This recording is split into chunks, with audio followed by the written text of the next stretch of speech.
No sound.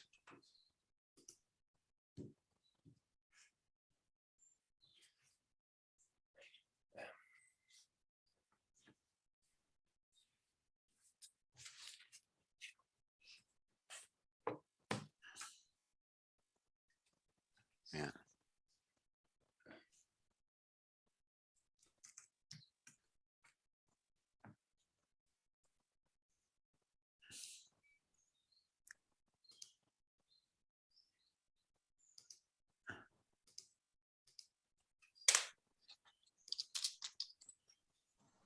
Happy. I don't know if you, okay, so I was muted and it was not because of me. Good morning, everyone. My name is Emilija. Stojmenova. I'm assistant professor at the Faculty of Electrical Engineering at the University of Ljubljana. Thank you all for joining us for this session, which the main topic will be on digitalization. As you know, this event is organized within our project LIVERUR, which stands for Living Labs in Rural Areas. It is a Horizon project that is finishing very soon, so we have quite some results till now. But what we are going to hear at today's knowledge exchange session is also from other projects, our partner projects, with whom we were working together during LIVERUR as well. So we have excellent speakers with us. We have from the European Commission, Alexia Rouby. Then we have Clive Peckham from LIVERUR Knowledge. We have Gianluca Brunori, who is presenting the project Zira. And we also have Colm from Ireland from ERNACT organization. First, I would like to present Alexia Rouby. So our partners from LIVERUR know her very well. She was also at our kickoff meeting. She attended several other meetings of LIVERUR as well. She's working at DG Agri, and she is at the section for research and innovation. So as Alexia mentioned, you will be an active listener, but Alexia, we have some questions for you as well, because I'm sure that everyone would like to hear more about the plans of the European Commission. We have 4 different sessions for today. One is for digital skills, one is for digital services, one is for digital ecosystems. So I'm sure that there will be something for everyone. And if I'm not wrong, now we should proceed with the first video for today. No, the video is it's coming later. Sorry about that. So we should start with the first round table, and that's digital services. So sorry, when we are talking about the digital services, we have with us Miss Dolores Ordoñez. She's coming from Palma de Mallorca. It's her birthday today, and we're happy to have you with us on your birthday, Loli. So you're also head of the DIG-BY tour. So maybe I would like to ask you to explain everyone what exactly is DIG-BY tour. It stands for Digital Innovation Hub, but for the ones who haven't heard about Digital Innovation Hubs, maybe just a short explanation and presentation.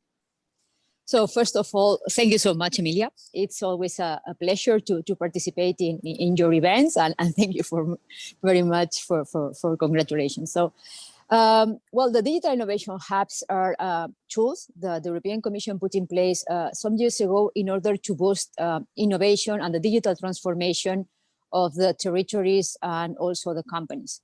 In our Digital Innovation Hub, which we call DIG-BY Tour, because it's the Digital Innovation Hub of the Balearic Islands on artificial intelligence, tourism, and agri-food. And I think this is very linked with your project and with your proposal, because in our project, in our Digital Innovation Hub, we were very aware about the importance of generating synergies. And since in the Balearic Islands, we have a big dependence on tourism, at the end, we were aware about the importance also of the agriculture and the agri-food sector. Because for us, without agriculture, without the agri-food sector, there is no tourism.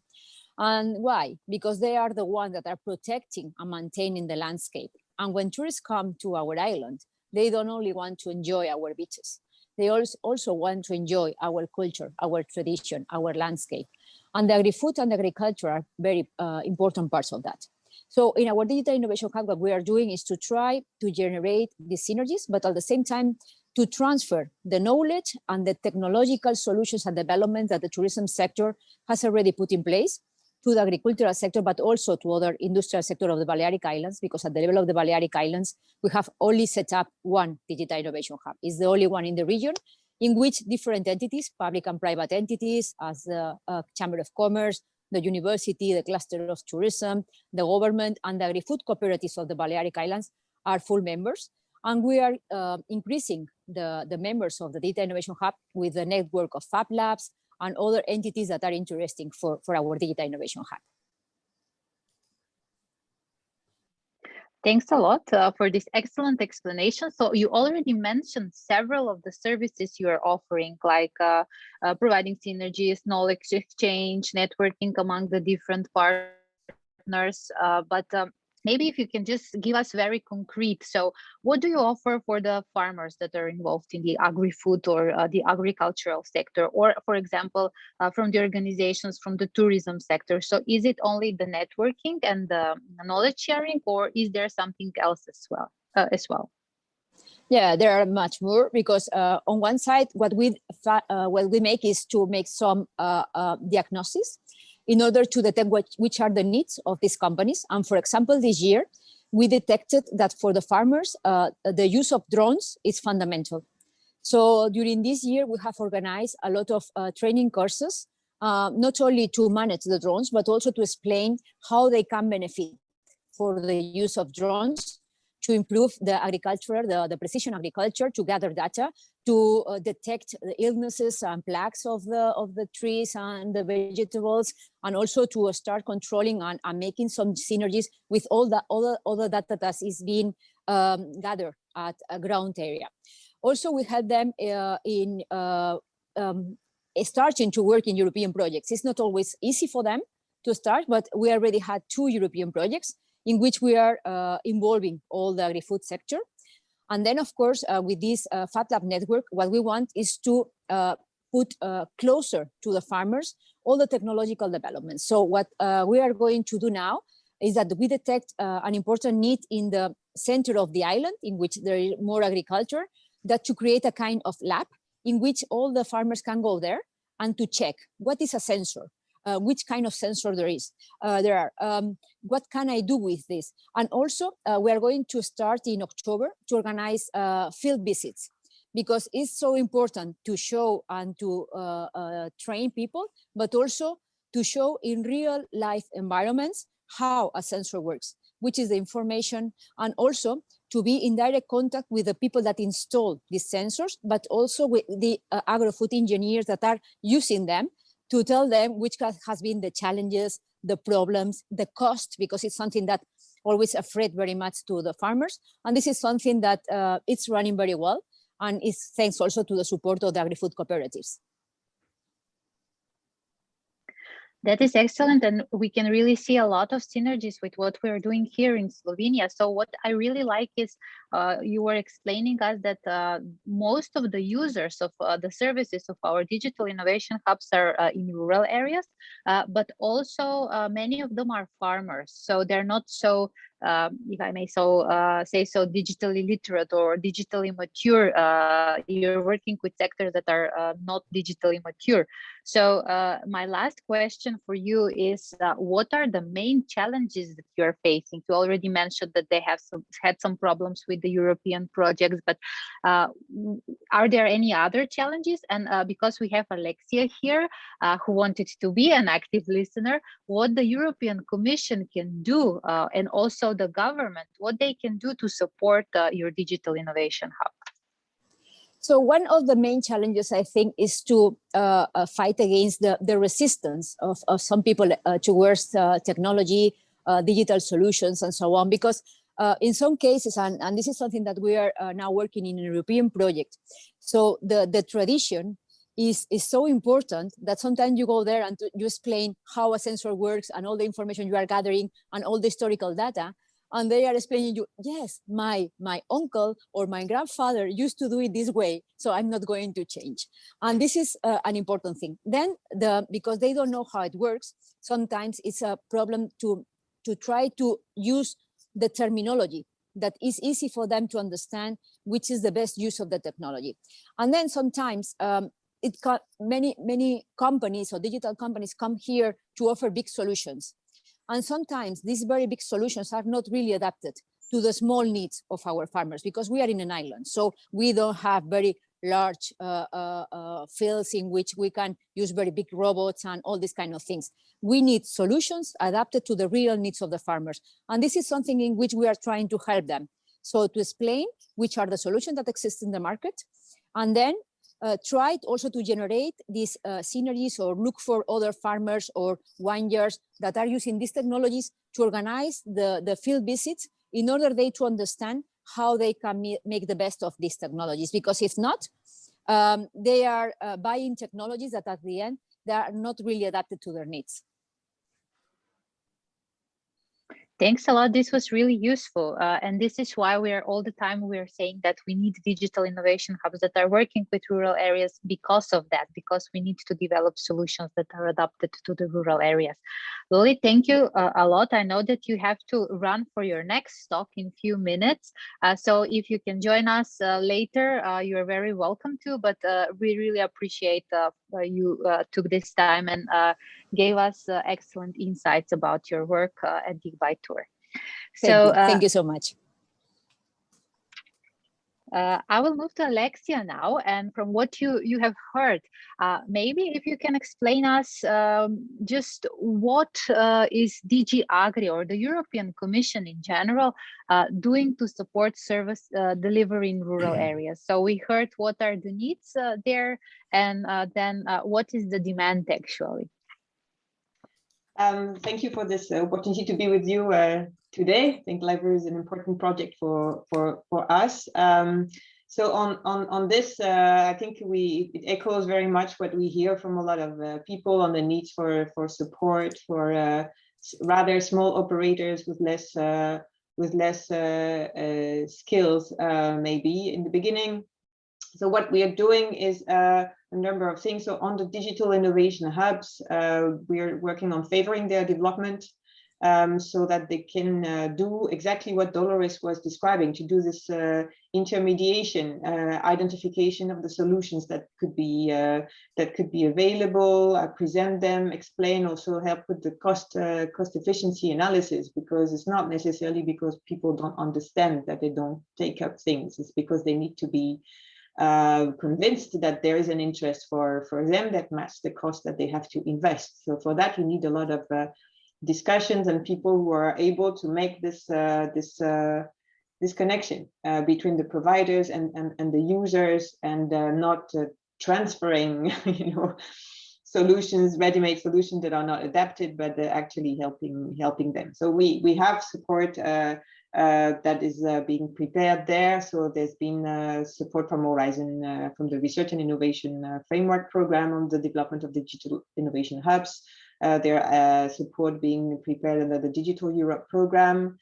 We have a declaration, a joint declaration that has been signed by almost all the ministers of agriculture at EU in the European Union that is committed to the development of these hubs also in agriculture and in rural areas. So this is something that we are pushing very much. So, and there's also investment in our research and innovation activities to develop, for example, digital platforms and interoperability mechanisms to push digital services. So we have two projects running at the moment, Overall and DRURAL. I'm sure you know, maybe you know about them. There's support provided through the smart village strategies that should help this as well. with several preparatory actions there, and the future common agricultural policy that is going to, member states will have the possibility to support this through their common agricultural policy plans. There's the Digital Europe program that I mentioned that not only is active on digital innovation hubs, but also should invest in a common European data space for agriculture, in testing and experimentation facilities for artificial intelligence and things like that. And this is picked up, this objective of digitalization is also picked up as a cross-cutting objective in the future common agricultural policy. So I would say it's a subject that is on the rise, and with the European Innovation Partnership on Agriculture, there's been a lot of activities around it as well.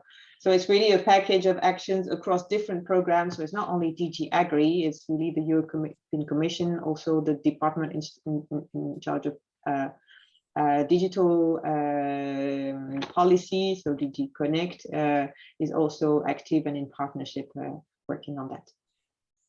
Thank you. Thanks a lot, Alexia. I was trying to take notes, but there were so many things, so I hope that I will find all this information later. And it was also interesting to learn about this joint declaration from the agricultural ministers about the commitment to development of rural hubs. I didn't know about that, so we will definitely try I will share the link in the chat then. Yeah. Thank you. Thanks a lot. That would be very useful. So as I mentioned, today we're going to present what is going on in LIVERUR. So since we are almost at the end of our projects, there are a lot of things to be presented, the results. Now we will continue with the video from our region, so from the Slovenian partners, what we have developed in our country within LIVERUR. And I will ask the communication team to present the video now.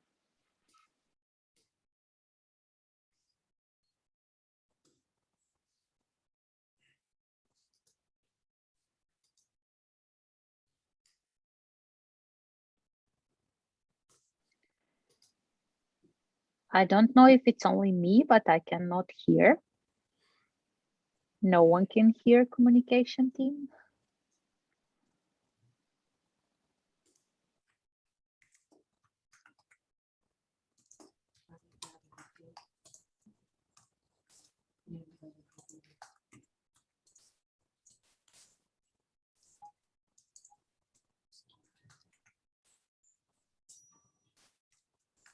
Slovensko podeželje, tako majhno, a še tako pestro območje, polno vrhunskih zgodb. Lokalne posebnosti, kot so jezersko-sočavska boca, štajersko vino in primorska trta in golka, predstavljajo nepredstavljiv del kulturne identitete nekaterih izmed najlepših območij na sončni strani Alp. Kljub naravnim danostim in kulturnemu bogastvu, razvoj teh območij ne teče neovirano. Stari poslovni modeli tamkajšnjih kmetij in malih podeželskih podjetnikov ne spodbujajo razvoja novih delovnih mest in mladih ne zadržijo doma. Dih imajoče zgodbe o lepotah slovenske dežele pa ostajajo neizrečene. Zato smo se prebivalci, kmetovalci, podjetniki in raziskovalci iz starih slovenskih lokalnih skupnosti povezali v živi laboratorij Slovenija. Skupaj bomo vzpostavili digitalno, informativno in promocijsko platformo, ki bo v skladu z idejami trajnostnega razvoja in krožnega gospodarstva prispevala k razvoju podeželja. Partnerji živega laboratorija Slovenija imamo široko paleto znanj in izkušenj s področja pridelave in razvoja lokalno-specifičnih kultur. Povezujemo se s sodelavci iz raziskovalnih in podjetniških okolij. Skupaj smo zmožni nadaljevati in nadgrajevati pridelavo prvorazrednih izdelkov in storitev. Z uporabo novih digitalnih tehnologij in optimiziranjem razvojnih in tržnih poti pa bomo njihovo dodano vrednost še povečali. Osredotočili se bomo na razvoj novih poslovnih modelov za mlade prevzemnike kmetij. Z vzpostavitvijo okolja za medsebojno mreženje, izmenjavo znanja in informacij bomo s skupnim trudom odkrili najboljše načine povečanja števila delovnih mest na podeželju. S skupnim nastopom bomo mlajšim kmetom omogočili učinkovite stike s kupci na domačih in tujih trgih ter posledično spodbudili zanimanje za nadaljevanje kmetijske dejavnosti ter ustvarjanje novih delovnih mest na podeželju. In te opevane vrhunske zgodbe profesionalizirali bomo njihove pripovedovalce. Destinacije, izdelke in storitve partnerjev živega laboratorija laboratorija Slovenije bomo tržili na moderni, prodajno-informativni digitalni platformi. S skupnim marketingom bomo povečali prepoznavnost lokalnih izdelkov in kulturnih posebnosti naših destinacij. Njihove zgodbe bo veter odnesel vse smeri neba. Z upoštevanjem načel trajnostnega razvoja bomo v živem laboratoriju Slovenija rešili pereče težave, ki težijo naše podeželje. V njem bomo zadrževali mlade, deželanom bomo omogočili medsebojno povezovanje in deljenje informacij, s pomočjo modernih digitalnih platform pa bomo povečali donose njihovih tržnih in razvojnih aktivnosti. Vse to v sodelovanju s skupnostjo za trajen razvoj podeželja. Živi laboratorij Slovenije. Visoka kvaliteta bivanja z odmevno zgodbo. Thanks a lot. So now you all learned Slovenian. I'm positive that most of you didn't understand. The video has translations, but probably they were not turned on. And I'm sure that the communication team will share a link to the video where you can turn on the English translations and you can learn. But actually what was explained here is what is happening at the 3 pilot regions and how they, within this living lab that was done within LIVERUR, they started working together. So using digital technologies, using common business models, joint branding, and so on and so on. And the idea then was to have some common products as well. So we will continue now with our next roundtable, and this roundtable is focused on digital infrastructure. And I'm very happy that we have Colgan with us, who is the general manager of ERNACT. ERNACT is a network of European regions, and we are joined together in so we are working together in many different projects and initiatives about digital transformation. But Colm, I would like to ask you to present ERNACT better, because as a general manager, I'm sure that you can share more with us. Thank you very much, Emilija, and I'm delighted to be with everybody here today to talk about broadband and also to talk about ERNACT. And you know, ERNACT, it's an acronym, European Regions Network for the Application of Communications Technology. It's actually 30 years old. It's a small network, but we have 10 different regions participating in that network, and we're totally focused on digital transformation. I'm speaking to you today from Ireland, where the headquarters is. We have an office here which services our members, and I'm very delighted to say that Emilija and her colleagues in the University of Ljubljana, representing the city of Ljubljana, are a full member and make a very positive and full contribution to the network. And what I would like to do, I have a 3-minute video which I'd like to share through my screen, and I think that's probably the best way to give you an overview within a defined time period of the work of the network. So if it's okay, I will just share my screen with you. It's disabled, the sharing, I see. Yeah? But I'm sure the communication team can give you some rights and you will start sharing. Okay.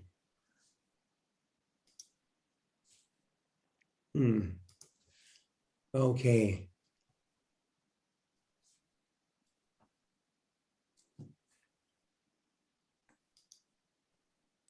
You can share the screen. Yeah, I'm sure. No. Host disabled participant screen sharing. So I'm disabled. Yeah. Okay. Well, if I can't share the screen, then I can just I just talk my way through it. Maybe just while waiting. Yeah. I think you can now, and you can try, please, to share the screen. Okay. There it is. Yes.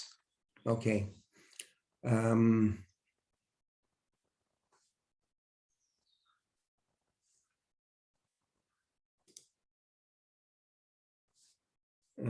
Okay. share screen, and you can see this okay? We can see your whole screen, so maybe you would like to go. Okay, perfect. Yeah. Okay, so this is just 3.5 minutes long, and I think it's probably a good way of seeing our next. And we can hear as well. Okay.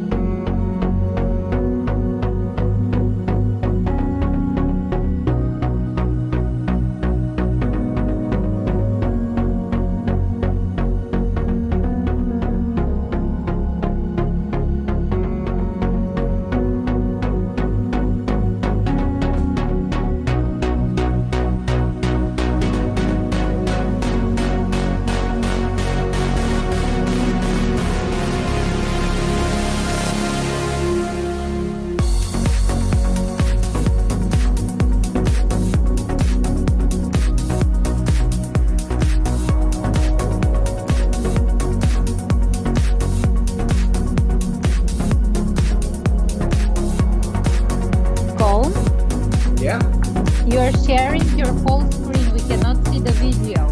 Oh, sorry about that.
Okay, sorry about that hiccup, but I hope you got got the idea. I'm just back from holiday, so I've forgotten how to use Zoom already. So you can see that we're quite an experienced network, and we have been around for a long time. We have good resources and good partners, and we're very focused on, you know, we have some city areas, but we also have a lot of rural areas and some of them in cross-border areas. And we're also looking to the new programs for the 21-27 period. We're kind of starting to focus on those now as soon as they're all released. At the moment, we're very much involved with the European Digital Innovation Hub initiative. But we have other projects as well, looking at innovation in rural areas. So maybe that's enough about ERNECT, Emilija. Yes, thanks a lot. And I will just use one sentence from the presentation you just showed us from the video. So it was mentioned there that ERNECT brings experience into the future. And we're interested in that experience because digital transformation without digital infrastructure is not possible. And we know that ERNECT had a huge role in bringing digital infrastructure in Donegal area, which is a quite rural area in Ireland. And maybe I'm sure that it will be interesting for all the participants at this event to learn more about your experience regarding digital infrastructure in Donegal area. So, and why this digital infrastructure was so important for the area. Yeah, okay. So I have two slides just to help me talk about this, which I will put on the screen. Sure. Just to show you where Donegal is. Yeah, okay, so okay, that's clear enough. Yeah. Yes, it's clear. Okay, so this is a very bad map of Donegal, but Donegal is a county in Ireland, which you will know that Ireland is in the northwest part of Europe. So Donegal is really on the northwest part of Ireland. So it's geographically it's you know it's on the edge of Europe. We have the Atlantic Ocean all around us. It's a very beautiful place, you know, and during COVID, I think we all appreciated it more than we did in the past, and people were constricted in their movement, so they had to stay around. But you can see that it's almost surrounded by the Atlantic Ocean. On the other part, it has a border with the UK in Northern Ireland, so in terms of developing, you know, digital networks and broadband networks, that creates a lot of challenges. It makes it much more costly because, yeah, so it just makes it costly. So most of the people tend to live along the coast. That's where most of the towns are, and that's where most of the infrastructure has. So I just wanted to show you this slide here. Just so what I'm doing in this slide is just yesterday I began to set down what I see as the lessons. So in terms of, you know, the story of broadband in Donegal, it's been a 20-year story, to be honest. So it is a long-term process for any region of Europe, and particularly rural areas where you have high market failure. And in our experience and what we did in the county here was, I think it's really important to have a focus, you know, for broadband development. You know, so somebody, you know, within the county council who knows quite a bit about broadband. In the case of Donegal, it kind of started with ERNECT. ERNECT is a public organization which is owned by the public authorities. And the expertise and the resource for that started in ERNECT. That role has now been more taken over by the county council itself. They have developed expertise. So I think that's really important in the case of LIVERUR and Clive, you know, they have a different model where they have actually established a company which not only has the expertise, but also rolls out the broadband itself and helps the French government to do that. We don't do that, but we have quite a lot of expertise. And why the expertise and the resource is important, because it gives you a resource that you can keep in touch with government. And even if some cases you think they're not doing a lot for you, the fact that you're able to interact with them and give them ideas and react to them, I do think it can accelerate the rollout of broadband, in your region or locality. I think it's also very important, to use that resource to keep in touch with your broadband providers. I appreciate that in rural areas, up until now or quite recently, that has been, the incumbent. For many years in our case, it was the incumbent, and because they had market dominance, trying to influence them and to get them to do things was really, really difficult.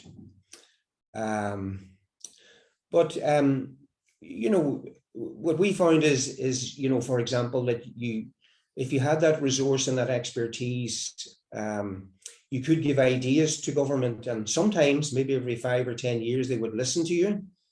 In our case, for example, they provided, a very important piece of infrastructure for us, which provided backbone, from Donegal, County Donegal, back into the main part of Ireland, and that was really important because that was the first time that we had an alternative backbone. So that gave resilience, and it made it more attractive for companies and investors.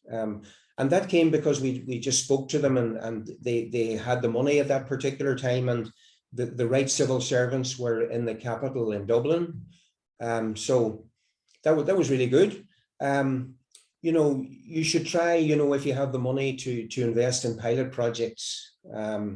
We had an opportunity to put in some wireless infrastructure in the border areas, and we had €1 million a few years ago. We put that in, and that was important for the coverage, but what it was also more important for was to provide some competition for the incumbent so that they would upgrade their exchanges and improve the service. If you have a resource as well, if some government funding comes along, you can also apply for that. Now, so what I would also say is, with the advent of 5G and that, there's been a lot of talk, that you didn't need fiber. But I certainly would have the view, and a lot of professionals would have the view that, that regardless of all the new technologies, that you have to invest in fiber. Really important, because that can enable things like your 4G. About 10 years ago as well, we had an opportunity to build fiber around our towns. We had 7 or 8 towns, which a very important fiber infrastructure was put around the main population centers. Now, that actually wasn't used for years. But what has happened in Ireland now, which is, really important, is that the government are implementing what they call a national broadband plan.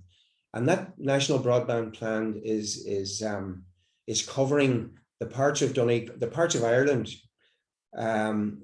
where there is broadband market failure. But it has taken the central government maybe 15 years to actually do that. Very frustrating, but now they're doing it. And just to this is another map of Donegal, and I said that most of the population live along the coast, and that actually is, to this day, that is where most of the broadband is. So those purple areas on the map. But the idea of the national broadband plan is that the rest, wherever there is a house, there is a commitment to provide high-speed broadband to that house up to 100 megabits per second, a minimum of 100 megabits per second. But we think that's going to take probably another 3 years for that to be covered.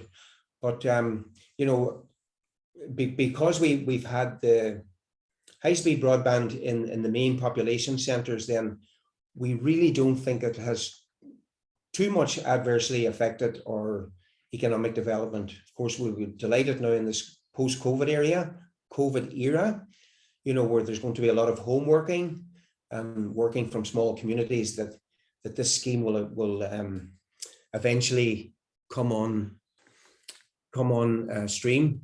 So my main advice really is that, you know, it's a long-term commitment, and you know, if the local public authorities can identify a resource in the university, some organization that will build up its expertise and will respond to events, then I think that's the most important thing, and it is a long-term project, 20 years plus.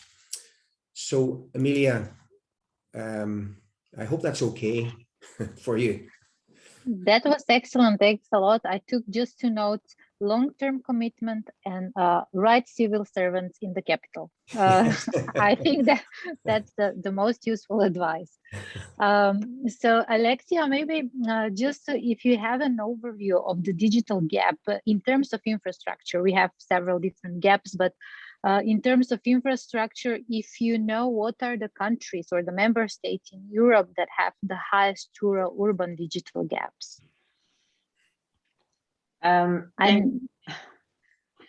So there's an overview of these things has been provided in the communication on the long-term vision for rural areas. It has been published on 30th of June. You have a lot of analysis accompanying that, and there you can find some figures that I've looked a bit for you today. And roughly, the important thing to know is broadband has progressed a lot, but the question is on the gap on the quality of it and the type of connectivity that it provides you. So what the document says is that almost all of the households have access to fixed broadband. Had in 2020, they say 97% should be the latest figure. For rural would be around 90. But households with next generation access is something else, and with very high connectivity network is again something else. So if you take the latest, really the very high connectivity network, you have only 40% of rural households having access to it, compared to 62% in the urban areas. And for next generation actions, there's a gap as well, as 60% for rural households compared to 87%. Overall. So, and this is what matters, because not only do people want to have access to internet, but to the latest type of connectivity that enables all sorts of functions, both for quality of life and for business operations. So that's important.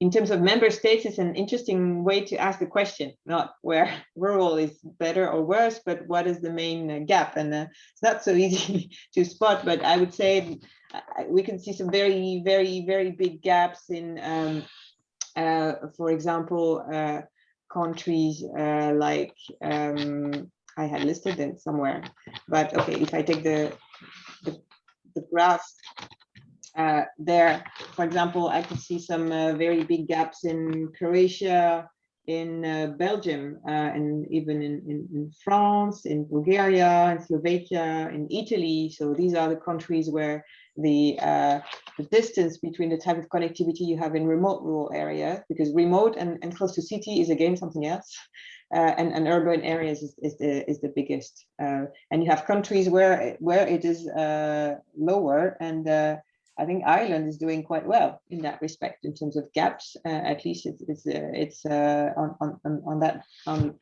in those statistics. At least it's rather good. And I'm talking there about the gaps in the latest, so the very high connectivity network. Thanks a lot. And this is exactly why I wanted to ask you this question.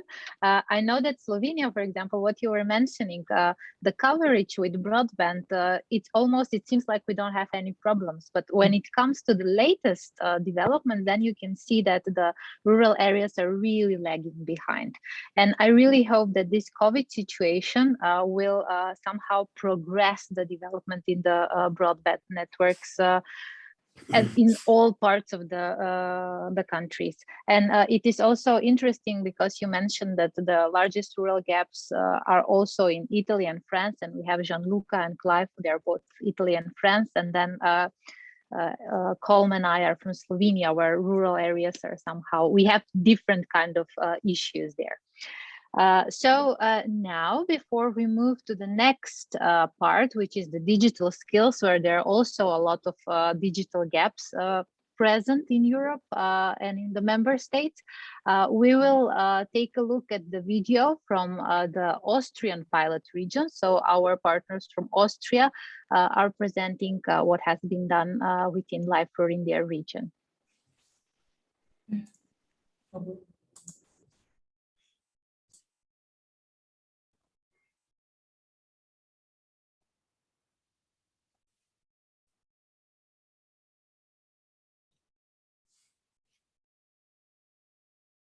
I'm sorry, right now I cannot share the screen, so move on and I'm trying to fix it, and then we will see the video.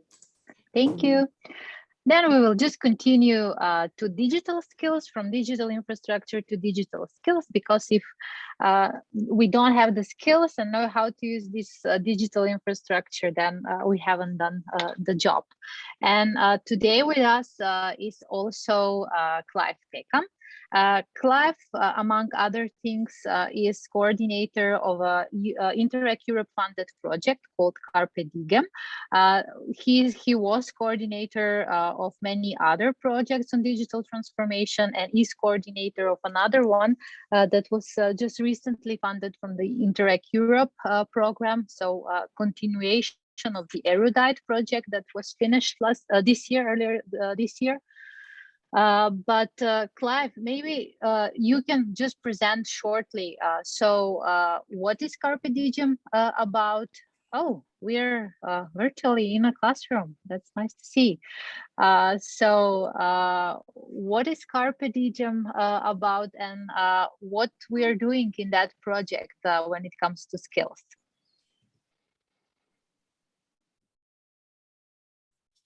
Yeah, great. Thanks, Emilija, very much for this opportunity. And it's been very interesting listening to the other presentations and seeing where there is clearly a lot of common areas. And the Carpe Diem project, it's a project now involving 7 European regions, looking at how to best support the development of digital innovation ecosystems in rural and peripheral areas. Importantly, we have not only rural areas, but we have the islands of Madeira and Mallorca, and also the whole country of Bulgaria.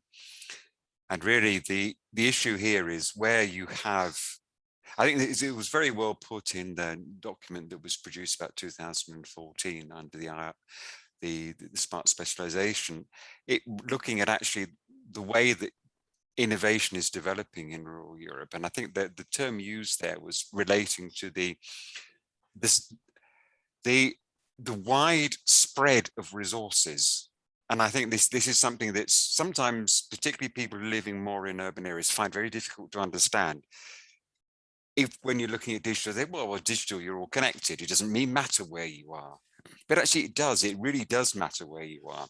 And the fact when you have very widely dispersed resources, people don't see it. It's not part of their everyday lives.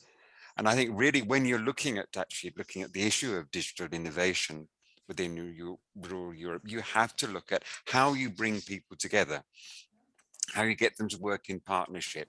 You need the physical, you need the digital, but you do need it in a different way. You've got to create those communities of innovation. You've got to create the communities of innovation within the business community. You've got to create them within the community of citizens, within local authorities. It's actually about how you engender this digital innovation ecosystem within rural Europe. And interesting, because Dolores, who was speaking earlier, is one of our partners.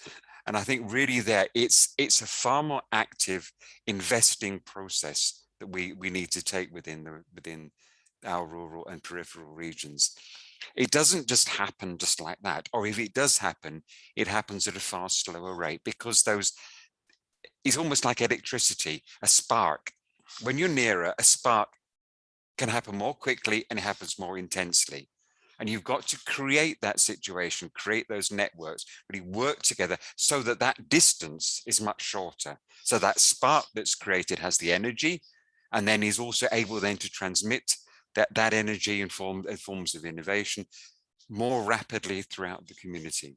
So within Carpe Diem, our aim is really to look with these 7 partners across Europe, including ERNACT, including Slovenia, including Dolores from Mallorca and the islands of Madeira, the north of Sweden. Look at how we can learn from each other about seeing how we can create the mechanisms, public, private, and community, to really ensure that this digital innovation takes place at a more rapid rate, and it also very clearly meets the needs of the rural communities themselves. And I think that's, to give one very practical example of that, and Colm's mentioned about remote working and the impact of COVID. In 2 weeks' time, as a project, we are organizing a workshop looking at this issue of remote working strategies, digital nomads, looking at seeing how within Ireland, within the island of Madeira and within rural France, local authorities, businesses and citizens have been working together, particularly since COVID, to develop the strategies which will really help anchor this socio-economic change that has happened during COVID and create this long-term benefit for rural Europe. And within the island of Madeira, for example, their focus is more looking at how they can attract people who want to live and work there on a short-term basis, how you can get young people to spend maybe 6 months working there with obviously good connection and good working place. Within Donegal, it's far more about anchoring those people long-term within the community, how you can actually ensure that their rapidly developing digital hub network is then able to support these people within their long-term plans to stay permanently within that area. So again, that's, and then within rural France, one of the big focuses there is okay, you've got these rural hubs, you've got the opportunities for people to work, to innovate. In many cases, you've got a good connectivity, and I would be good to come back to that point as well within rural France. But then what you really need to help them settle is not only this digital strategy, you need a social strategy. You need a social strategy to welcome them, to ensure that their children, their husbands and wives, their partners, their family can settle as well and add and create. So this is what Carpe Diem is, looking at these different strategies that regions have to ensure that the digital innovation, and particularly now with COVID and this, let's say, this social and economic revolution that's happening within rural Europe, how it can really become permanent. And just one thing to answer that question about, why sort of rural France, maybe in many cases rural Italy is behind. One of the things that has been happening in the Nièvre is that we have we do not have densely populated areas. Remember, the population of France, if you look at something like the UK, it's a quarter of the population density. And so very often we are able to reach a very significant amount of the population by focusing on the rural towns and villages. It is a problem with the remoter areas, with the hamlets, with the individual houses. But there has been a focus, for example, within the Nièvre of ensuring that we call them rural service centres, are the ones that are connected first with fibre. You've got to focus on that. You've got to try and reach 95% of the population. And when you have those rural service centres, you then need to develop the resources within them, the hubs, and very importantly, the training, which we'll come on to later. So it's a step-by-step process of ensuring that the maximum number of people have the access to the services and the network they need. So that's a bit of explanation of Carpe Diem. And thanks a lot, Clive. And it was excellent that you brought this up, that when we're speaking about digital innovation ecosystems, that it is not only about digital technologies and digital strategies, but also about the social strategies around that. And you said that we're going to, the training comes next, but this is exactly what is my next question, because you have settled, you have the connectivity, you have the hubs, you have the services, but then someone needs to know how to use all of that. And previously, Colm mentioned that when it comes to the infrastructure, to the connectivity, the problem that rural areas have is the cost effectiveness because of the less populated areas. And then we also found out that there are problems with the quality. So is this the same with the trainings? So do we have enough programs to train the people that are living there and the companies? And of course, do they have the same quality, access to the same quality of trainings as the people in urban areas have? Maybe just share your experience from your region. One thing I'd like to, and I know you won't mind me doing this, is to actually contradict what you've just said. It isn't true that rural areas are behind urban areas. They're behind some urban areas. And I think this is also a key point, and this is very interestingly brought out in some recent French government policy, is that there are very, very large amount of urban areas which are very underserved, both in terms of broadband and in terms of access to skills. If you look, for example, at some of the, and these nearly always are the poorer areas. And they're often far less served and better served than the rural areas. And recently in France, and this is relevant to your question, there's been a national initiative which is called territorial making projects. It's quite a difficult thing to translate, but it's really about developing the networks of hubs which provide services to the local population, and they focused on peripheral urban areas and rural areas. They brought them together. So I think that's an important thing to remember. The issue of the rural services and relating to digital skills, and I want to give the example of the Nièvre, as I work for Nièvre Numérique, which is an organization managing the broadband network within the public broadband network, but also very importantly looking at how you then add value to that network. And one of the key areas is skills. Within the Nièvre County Council, and this has been the case now for well over 10 years, there's a specific department which is called digital mediation. Mediation is about, and this is not always a good word to translate, is about people who are there to be digital intermediaries between the needs of the population and then the actual, and let's say what technology, what tools are available. Now the digital mediation team now there's about 15 people in this team, which is being included to 25, and this is for a population of about 200,000. And you may think that's not a particularly good ratio, but actually it's the way they organize these teams within the Nièvre. The digital mediation team really works on two fronts. The first one is relating to the citizens. Now the citizens, and these are particularly they've target groups within citizenry who are the ones most needed. These are very often elderly people. These are very often unemployed. These can be socially excluded people, and they go to them. And I think this is number one. You've got to go to the people who need it. You don't organize training in your county town, in your regional capital. You've got to go to those rural communities. You've got to reach them. You've got to organize workshops in the local town halls, in community centers, by digital professionals who know the skills, okay, and the technologies, and then with the local people who have the social skills to engage with these people who are the ones who are actually the most in need of digital technology, digital skills. So that's one. Secondly, those professional digital mediators need also to work with training with people whose day-to-day jobs involves them with transmitting digital skills.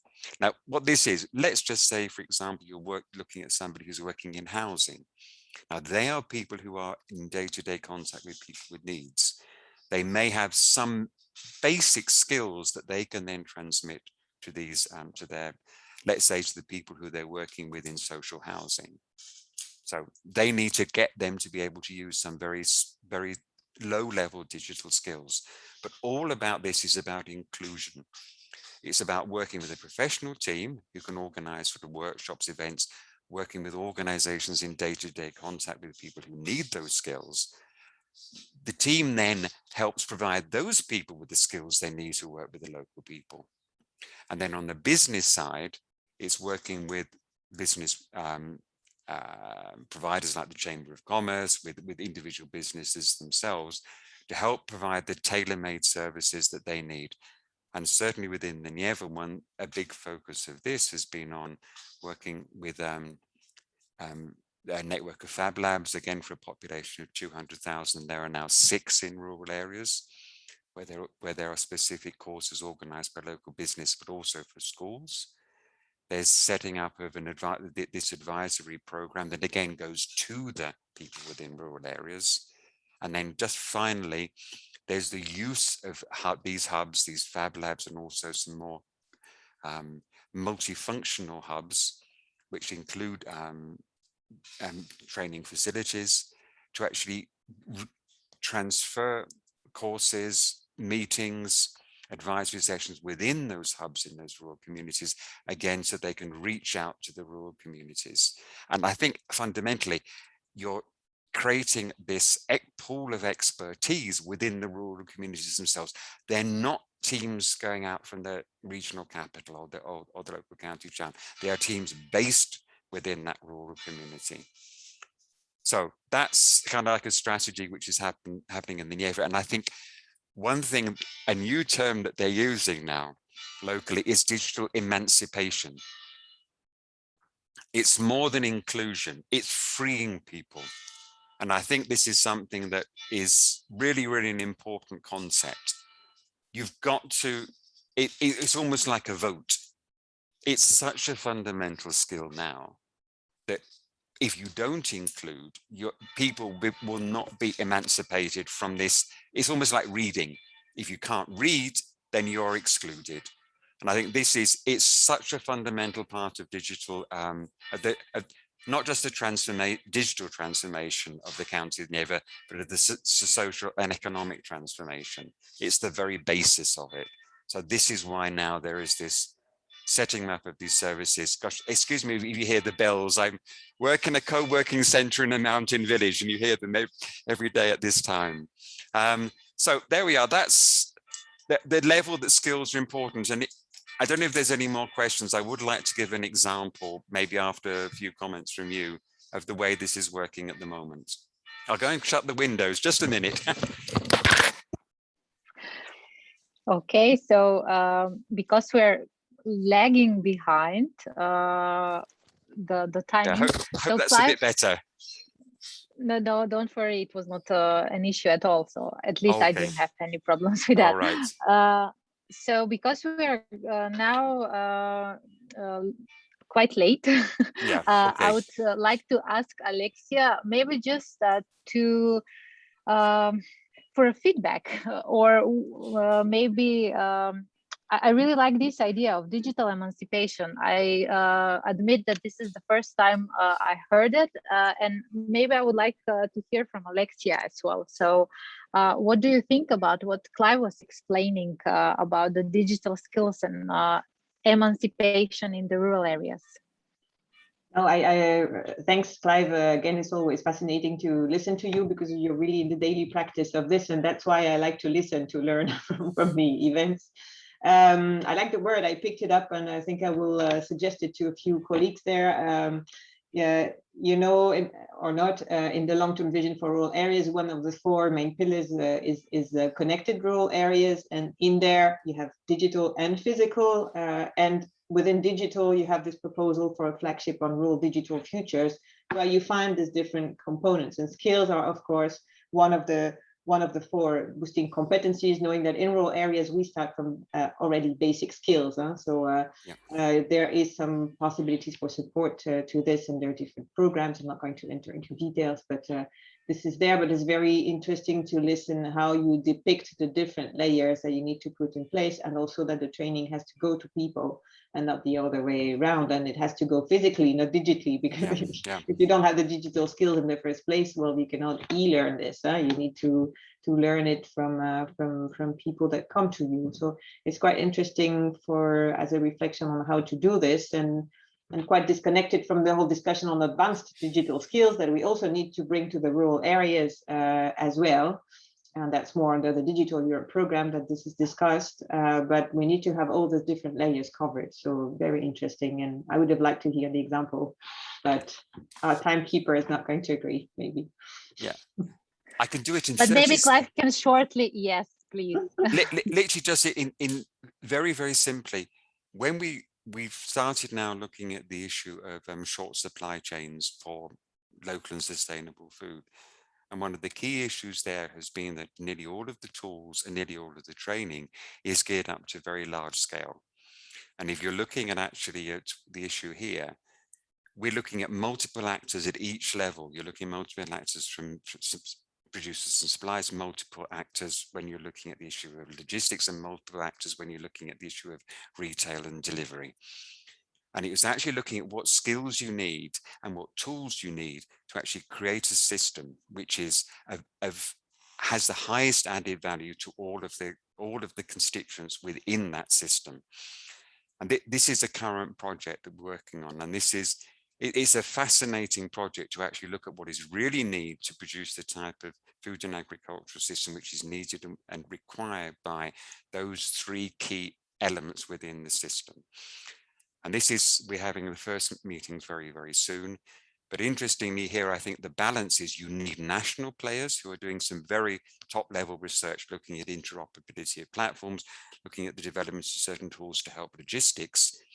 You need the regional actors who are looking at the policy, you need the local actors, the farming community, the citizens, the shops and the retailers to actually put into practice this type of system. So I think there's also this layer. It's not just about isolating rural areas, it's bringing them into partnership with some of these key national strategic projects, which of course will be of benefit to the whole of a country or to Europe. So that's just a little example of what we're doing at the moment, and seeing how we can develop the tools, the skills and the programs which are needed to really put in place a system like this. Okay. And I'm sure that will be really useful, because we know that we have the digital competence framework, which is very general. And as I learned from your example, this is exactly what you would like to do. So some kind of a framework for the systems that you're developing. So a very concrete one. I'm sure that this will be useful, and really looking forward to the future collaboration. Thanks a lot, Clive, for joining today. Thank you. And explaining us what is happening in France. And now, as I learned from our communication team, we can continue with the Austrian video. And after that, we are going to talk about policies.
So you can see that we have a lot of excellent farmers in LIVERUR and a lot of excellent places to visit after this project ends and after the COVID stops and allows us to travel again.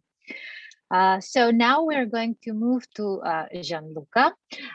Gianluca is the coordinator of the DESIRA project, and I'm very happy to have you here today, Gianluca. So ever since you started with your project, I must admit, following your work actively, not only in LIVERUR, but also in the other projects that we implement, because you're dealing a lot with digitalization in rural areas. So you're looking at digital technologies, digital policies, both positive and negative insights of the technology.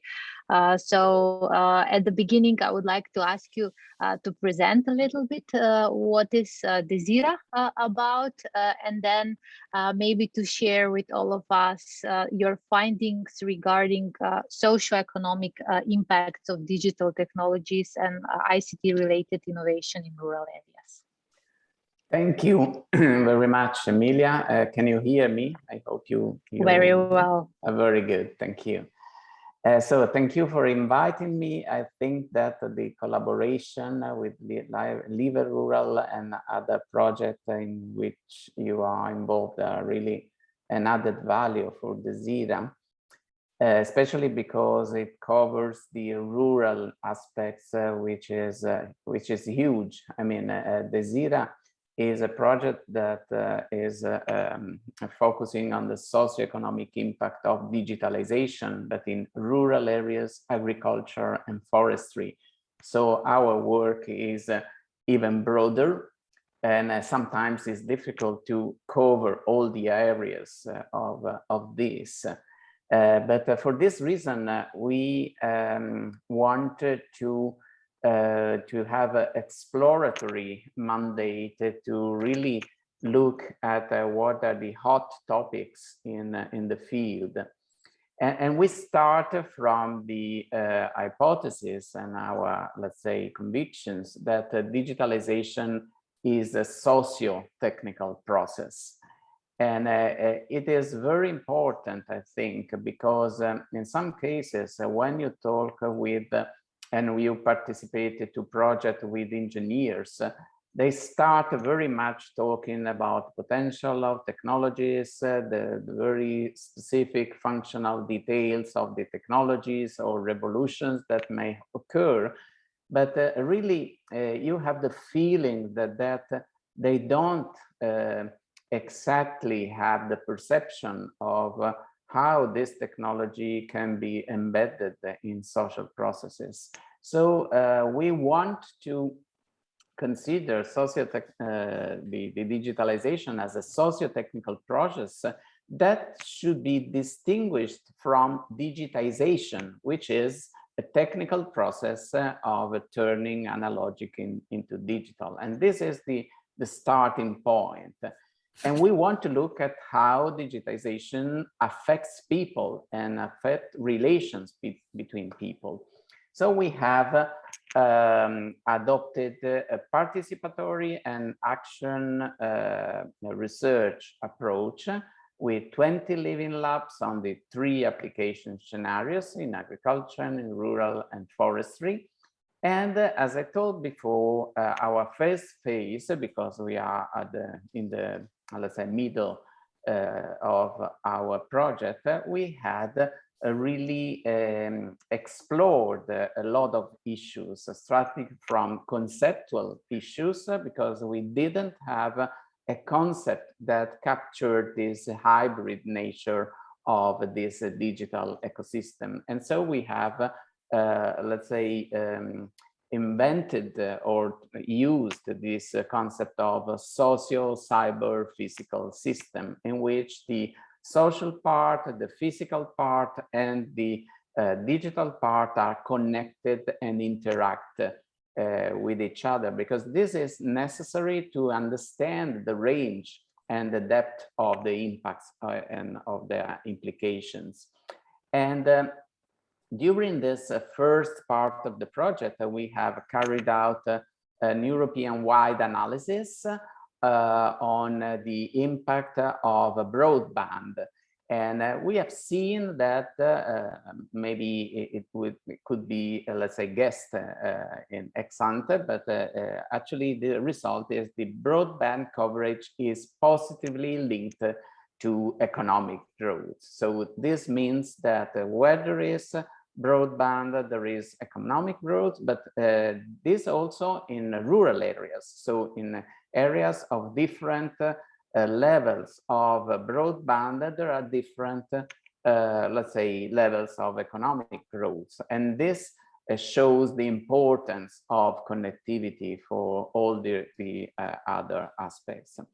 But then we have carried out an analysis on the impact of digital technologies with 270 stakeholders of the 20 living labs. And we have started to check which the digital technology they use, the kind of impacts they have seen, the barriers for further use, etc. So we have seen that there is a generalized use of websites, social network, cloud services, sensors, drones, but much less of, for example, 3D printings, robotics, artificial intelligence, and even virtual reality or augmented reality.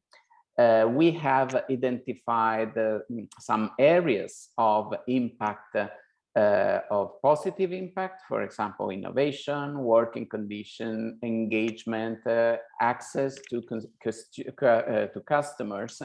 And surprisingly, most respondents say that digital technologies don't have increased, at least don't have increased in relation to their expectation, productivities. They have increased the capacity to innovate, they have increased their working conditions, they have improved the engagement or also to link to consumers. But in some cases, and surprisingly, productivity is not considered one of the let's say the priorities. Also because maybe there are barriers to further use. For example, the costs necessary to invest in these technologies or skills are lacking. And so this issue of skills is incredibly important when we consider the diffusion of digitalization. And now we are doing a comparative analysis of the reports that the Living Labs have carried out on needs and expectations of specific aspects or specific problems at the rural level. And we have started to articulate these technologies and the effects of this technology in terms of enabling, disabling effects. So opening the possibilities, new possibilities, or closing other possibilities. And we have seen that in some cases, digital technologies opens possibility to new services, to new products, etc. But in some cases, they replace old products and old services. Or the other axis is related to boosting or diminishing the capacity. So in some cases, they really increase the capacity of farmers or of people to work, to operate. In other cases, they can reduce the quality or the efficiency of existing processes. So there are some, let's say, some examples. And for example, it is interesting from a gender perspective to analyze the distributions of tasks within the household or in the farm. And we have seen that, for example, for women, according to our responses, there has been an increase of administrative burden. This means, on one side, a positive way, because women get let's say, a more central position in the household or in the farm, but on the other hand, as they take this task, sometimes they have an increase of the burden for their life, so they have to manage, and it's more difficult for them to manage the family life and work into a household. What we have seen is that there are aspects of digitalization that can be considered entry points for further digitalization. And we have seen that social networks, for example, WhatsApp and the use of smartphones, but also electronic payments, really they make farmers and people understand the importance of the digitalization, and they open to new perspective and new possibilities. So if we work along this line, so starting to see what are the initial conditions for further digitalization can give interesting prospects to policies and also, for example, to training. I'm stopping here for the moment, but if you have questions, I can go further. This was really useful. Thanks a lot. And I'm really happy that you mentioned that we need to distinguish between digitization and digitalization. And this is also now what Clive was explaining, that when we are speaking about digitalization, there are some social aspects as well. You clearly mentioned this in your presentation. And I think that we all should be aware of these concepts, because people many times just mix the same. Because we are really running out of time, I would like to ask all the participants at the event to think about your questions while we see the last video. And then I have one final question for Alexia, but just for a short pause, maybe we can see the video from Ulava, from our partners from Czech Republic. So the results within LIVERUR.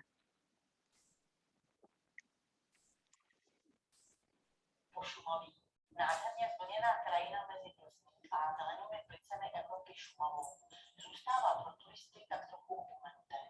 Hlava OPS se v rámci pilotního zkoumání v projektu LIVERUR zaměřuje na posílení součinnosti malých místních výrobců potravin, zemědělců a prodejáře dvora, na prezentaci místních umělců, tradičních řemesel, regionální gastronomie a poskytovatelů služeb v cestovním ruchu. Co je to především na to, abychom zpropagovali a ukázali krásy našeho regionu turistům, kteří jsou z částí naší země. I menší obce v Šumavě dokážou najít a nebo ukázat atraktivní místa, která v našem území jsou. V Šumavě ještě neobjeveno a fakticky je pravda, že je to projekt, který se připravuje v rámci turistické oblasti.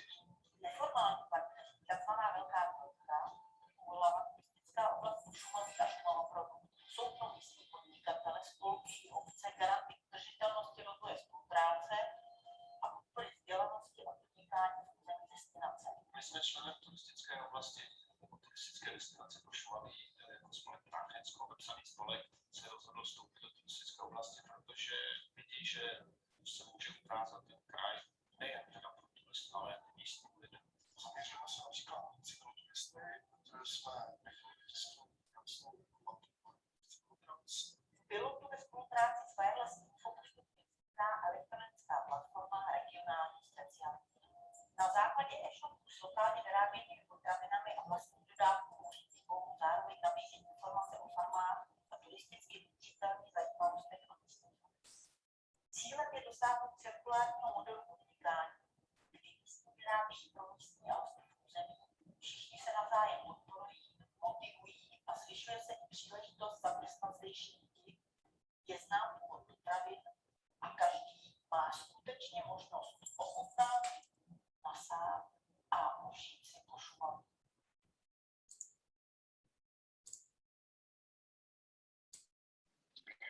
Thanks a lot.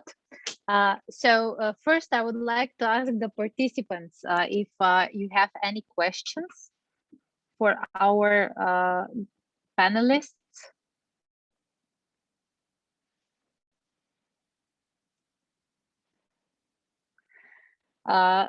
While we are waiting for questions, I have one question from Alexia. Unfortunately, I didn't want to stop any of the panelists. I know that this panel was planned for 1 hour, but because all of them had so many important insights and good examples to share, I wanted to make full use of this today's event.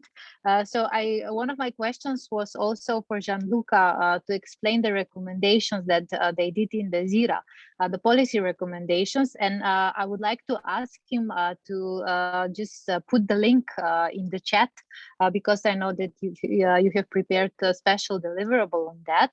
And there are also some very good articles that you have produced.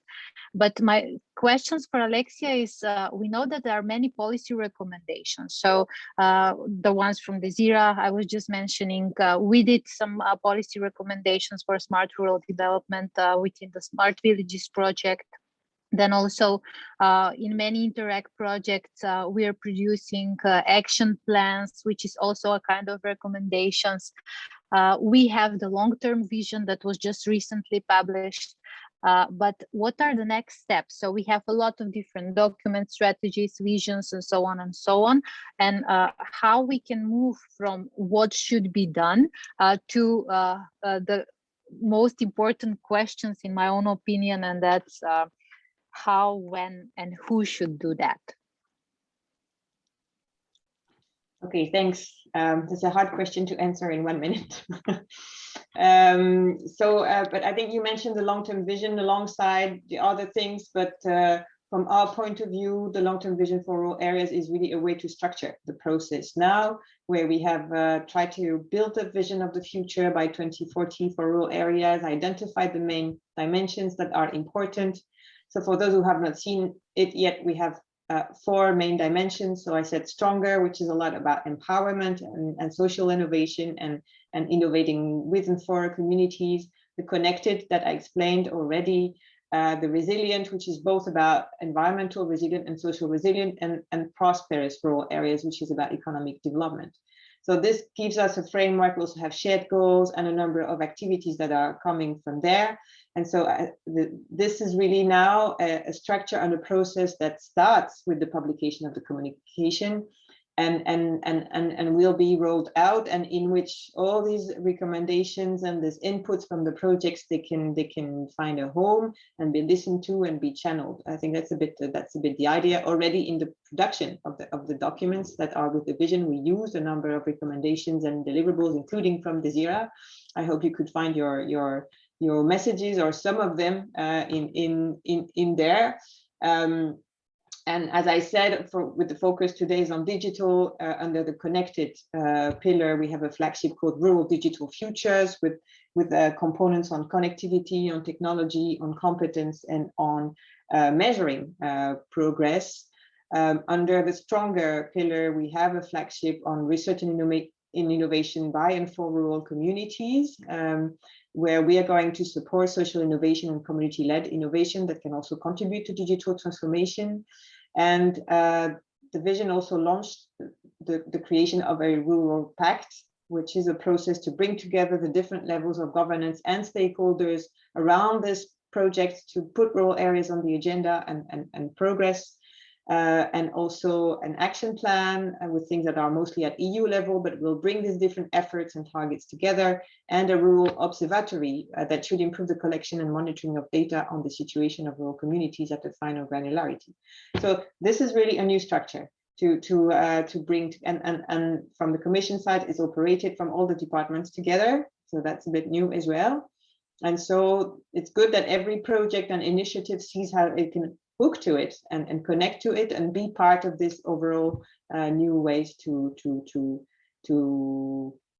act. In fact, and I cannot tell you who and how and when now, but this is going to be in the framework of that process. And so it's good to hook up to that discussion, especially on the rural pact that is going to start in the coming weeks. Thank you. Thanks a lot, Alexia. And what I hope is that everyone that is here, so the LIVERUR partners, the panelists and their projects will be one of the who's that are going to contribute to the implementation of this long-term vision for rural Europe. So I could not see any question here, but maybe what will be useful is that at the end, the communication team can just prepare a short communication with all the participants where they can put all the links, the useful links that were shared by Alexia, by Gianluca as well, and maybe some other information, links to the videos that you were able to see, and emails to our panelists. So if you have questions and maybe you're shy or you don't want to speak today, you can put direct questions to the panelists. Thanks a lot to Dolores, who had to leave us, to Clive, Colm, Gianluca, Alexia, of course, for your time and for your availability today and readiness to share your knowledge and experience. Thanks a lot to all the participants and of course to the communication team who organized this session. Okay, I can see that there are some things coming in the chat right now. So it was really a pleasure to be with you today and hope to see you soon at some of our next knowledge exchange events on rural development. Thank you very much. Yeah, thank you very much, Thank you, Emilija. Emilia. Thank you. Thank you to the whole team. Very enjoyable. Yeah. Bye. Okay, great. Bye-bye. Thanks. Bye.